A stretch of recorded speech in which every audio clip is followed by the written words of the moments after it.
ya. Tapi bagaimana ini ada pertanyaan satu titipan dari wali murid yang maklum sepertinya untuk ngomong. Assalamualaikum Bunda Citra, saya mau bertanya, bagaimana cara untuk menyampaikan ke suami agar bisa ikut berpartisipasi pada parenting anak?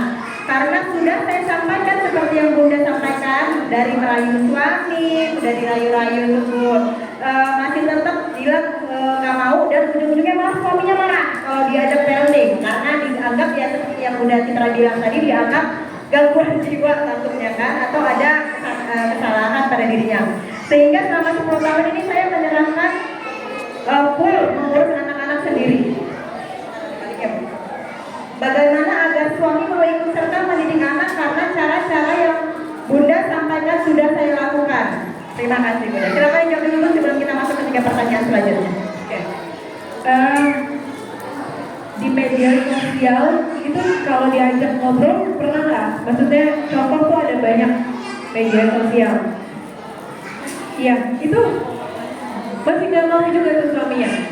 Pak, kamu nggak mau bantuin saya? Oke, ya udah.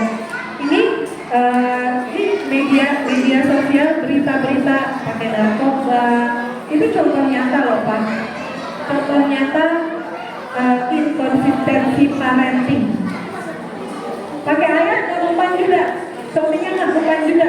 Pakai ayat di pertama kali, pakai ayat 17 kali dalam Al-Quran, memerintahkan ayat bicara pada anak. Pakai itu ayat. Pakai ayat pertama, kedua kasih contoh dari media sosial, contoh-contoh anak perempuan yang mohon maaf nih yang baru-baru banget. Jadi saya ngobrol sama ini apa? Guru umur 57 tahun berhubungan intim. Ya, dengan anak murid. Saya baca sekilas-sekilas katanya anak perempuannya ini yatim piatu. Oke. Berarti dia mencari apa? Dia mencari kasih sayang kan? Dia nggak ngerti kan? Ini caranya bapak sayang sama anak. Ini contoh begitu itu dikasih tahu sama suaminya. Dikasih tahu sama suaminya. Yang pertama tadi ya udah Pak, saya landasannya ayat Al-Quran bilang 17 kali Bapak harus lebih dekat dengan suami. Ini lagi, tahu nggak?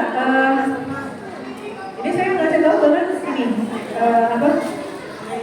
katanya kan kalau anak perempuan sudah menikah maka sudah lepas ya tanggung jawab orang tua. Tapi anak laki-laki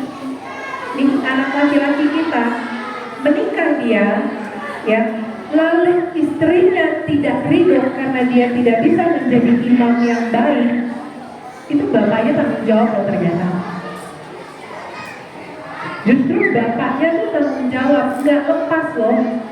Jangan dipikir, yang susah tuh punya anak perempuan. Anak perempuan begitu dia menikah, enak. Orang tuanya udah nggak punya, orang tua saya anaknya 3 perempuan. Begitu menikah, saya bikin dosa kemarin, misalnya selama saya pernikahan saya bikin dosa, orang tua saya udah tanggung jawab. Tanggung jawab suami saya kan. Nah, bayangkan kalau katanya ternyata kalau saya tidak ridho dengan suami saya, dengan perlakuannya, kenapa? Karena papanya tidak bisa membesarkan dia jadi laki-laki yang baik, itu bapaknya nanti ditanya tanggung jawab. Saya nggak ridho sama suami saya. Terus suami saya bilang katanya ini sama Allah, saya nggak pernah diajarin jadi laki-laki yang bertanggung jawab, bapaknya yang ditanya. Jadi kamu kamu melepaskan tanggung jawab itu. Kamu tahu nggak ternyata anak laki? Nah itu Mas boleh sambil cari ayat ininya tuh, keterangan yang dari Ustaz. Itu juga saya dengar. Jadi kalau tidak ridho seorang istri kepada suaminya, dia bisa komplain nanti di akhirat, nanti itu dia bisa komplain. Dan itu nanti kalau si anak ini merasa tidak pernah diajarkan oleh bapaknya yang akan ditanya. Itu satu. Pakai ayat ya, mau nggak mau kita kasih kita punya dasar untuk meminta si papa bertanggung jawab pada pengasuhan. Kedua, kasih lihat contoh nyata. Tunggu anaknya kenapa-napa terus kita main salah-salahan. Nah kasihan kamu sama saya. Kita tunggu apa sih papa? Yang terakhir mau yang lain sih pasti. Atau ajak juga teman-temannya yang laki-laki. Biasanya laki-laki itu lebih ke teman juga tuh. Kalau misalnya teman-temannya ikutan, dia mau ikutan.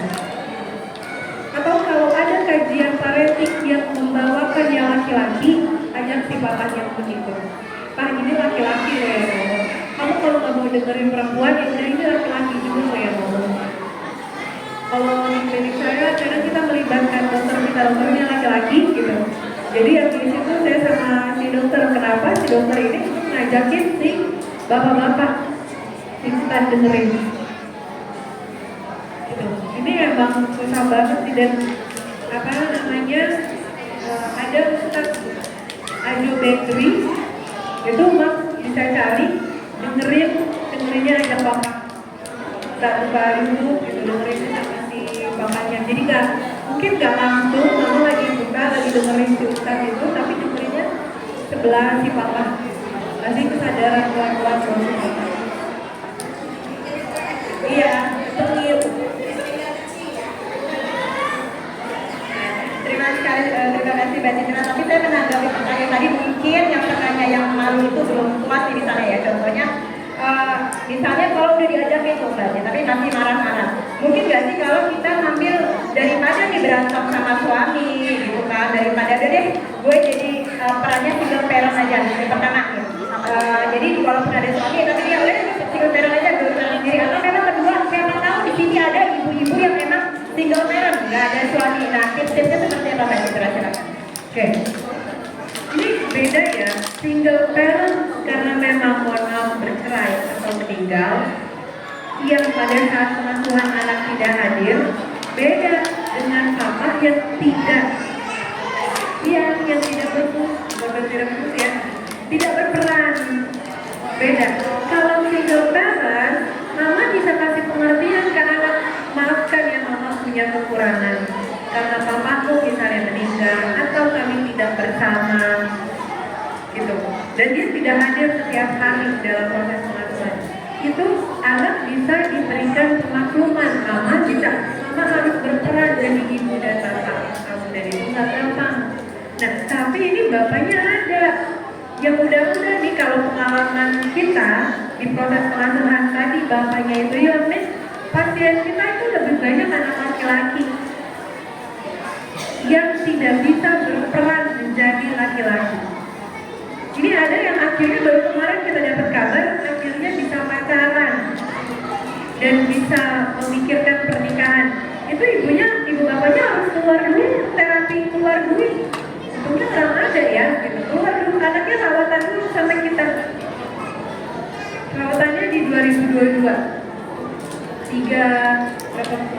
1 bulanan rawat inap, itu rawat jalan sampai setahunan lebih. Baru sekarang pekerjaannya lebih stabil, terus menikah, usianya sudah 33-34. Itu karena orang tuanya punya rezeki ya gitu. Nah, bayangkan ada banyak anak laki-laki, dan ini ada lagi kasus sudah 2 kali kawin cerai, istrinya selalu minta cerai karena dia bolak-balik pakai narkoba gitu. Jadi terus gimana, boleh nggak saya ambil peran parentingnya sendiri?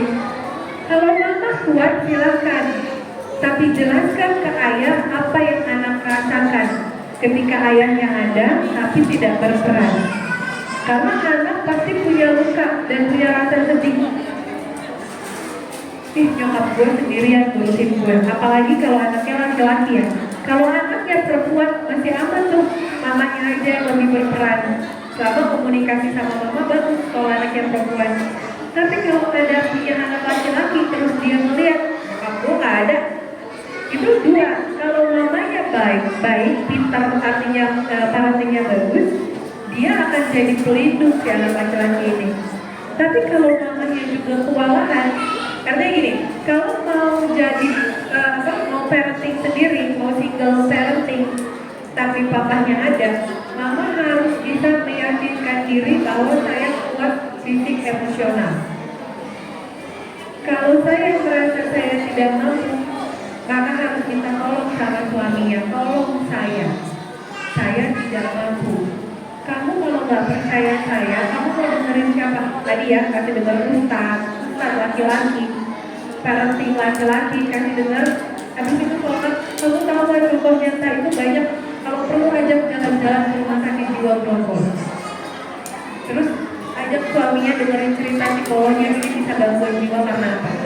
Itu ke sebagian besar 10, 8 atau 9 pengguna narkoba atau orang dengan masalah kejiwaan parentingnya bermasalah. Itu boleh ajak. Pas kalau nggak kita lihat langsung ini contohnya lagi yuk, yang bapaknya ada. Saya bukan nggak bisa Pak sendiri.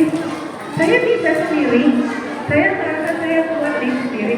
Tapi gimana perasaan anak saya? Gimana perasaan anak melihat kamu ada, kamu cuma ngasih duit? Gimana perasaannya? Kalau sayanya kuat nih Pak, kuat saya mau ketiga anak kita sendirian, tapi gimana perasaan anaknya? Beda kalau meninggal, kalau ada. Masya Allah ya, terjawab ya teman-teman ya. Jadi parenting yang single parent dan parenting yang single parent tapi tidak ada peran dari suami itu berbeda penanganannya.